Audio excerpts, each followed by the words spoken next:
Ouais, sincèrement, on se régale, mais surtout, on se régale dans le jeu, parce que depuis le début de la saison, quand même, on essaye de mettre du jeu en place. Contre Annecy, ben, ça s'est un peu plus mis en place, parce que bon, Annecy, malheureusement, connaît des difficultés sportives. C'est jamais facile d'être à leur place, de perdre pas mal de matchs à la maison. Donc du coup, on a réussi à mettre notre jeu en place, qu'on a essayé de produire depuis quelques matchs.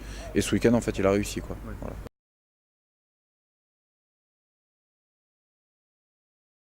Je pense qu'aujourd'hui, le plus qu'on a cette année, c'est que derrière, au niveau des trois quarts, on a encore une nouvelle génération qui est arrivée, avec des jeunes qui étaient déjà issus du club, comme Sony par exemple, et qui nous apportent encore une plus-value derrière, et ce qui nous permet d'être en alternance sur du jeu d'avant, sur du jeu de trois quarts, mais aussi une belle cohésion entre les avants et les trois quarts en fait.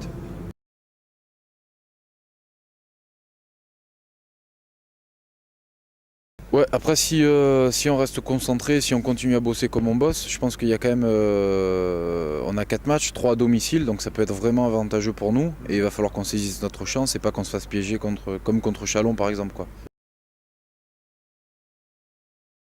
En fait, ce qui est intéressant, c'est que Public Sénon, en fait, il est toujours derrière nous. Moi, j'ai connu la première année où je jouais à la Seine. Quand on jouait, par exemple, un dernier de poule, il y avait 200 spectateurs dans les tribunes. Aujourd'hui, on a prouvé depuis 3 4 ans qu'on essaye de mettre quelque chose en place.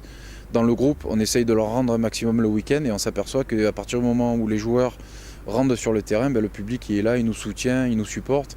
Et c'est ça qui est intéressant, quoi.